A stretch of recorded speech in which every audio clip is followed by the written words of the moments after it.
Audio கேட்கும் போது தெரியுது ஆராசம் தான் பேசியிருக்காருன்ட்டு. ஆனால் அவரே வந்து சொல்கிறாரு இது வந்து நான் பேசுனது கிடையாது அப்படிங்கும்போது நம்ம கொஞ்சம் பொறுத்து இருந்து அவருடைய கருத்துக்கு மதிப்பு கொடுத்தா போயிடும். அதே மாதிரி தான் இன்றைக்கி என்ன பண்ணிக்கிறாப்புல நம்ம வேற அவர் நிற்காரு.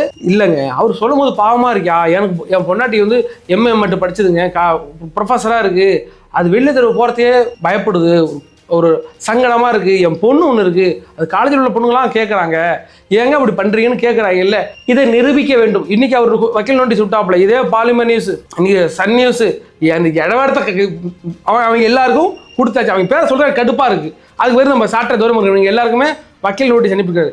ஒரு விஷயத்த ஒரு ப்ராப்பராக ஒரு எவிடன்ஸை எடுத்து போட்டு கொண்டு வந்தீங்கன்னா ஓகேயா. சும்மா நியூஸ் சேனல்லாம் இடையில பாலாஜின்ற ஒரு நபர் சொல்லியிருந்தார், இல்லைங்க நான் அந்த இந்த ஜேர்னலிசத்தை விட்டு நான் வெளில போகிறேன், ஐ மீன் இந்த மீடியாக்கெல்லாம் விட்டு வெளில நான் தனியாக போகிறேன், ரொம்ப வருஷமாக வேலை பார்த்தவர்.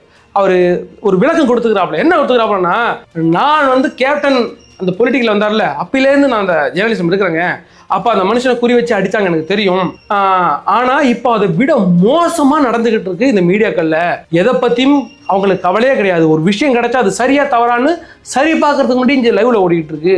இவ்வளவு மோசமான ஒரு இடத்துல என்னால் இந்த ஜேர்னலிசம் அந்த தொழிலை என்னால் பார்க்க முடியாது. இது ஜேர்னலிசமே கிடையாது வெளில இருந்தாப்புல.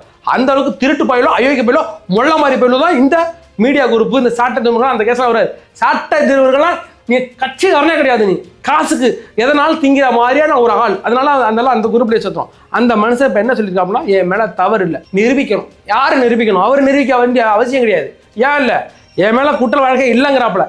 நீ நிரூபி, அவர் மேலே அந்த கேஸ் இருக்கு அப்படின்ட்டு, அந்த ஏற்கனவே போட்ட எஃப்ஐஆர் அப்படின்னு அவர் ஜெயிலில் இருந்தது, போக்குவரத்து எல்லாத்தையும் கொண்டாந்து நீ காமி, நான் நீ யோக்கியன்னு ஒத்துக்கிறேன். ஒரு மனுஷன் மேலே இவ்வளோ பெரிய அவதூறு பரப்பிருக்கீங்கன்னா அதனால தகுந்த சாட்சியத்தை கொடுக்கணும்.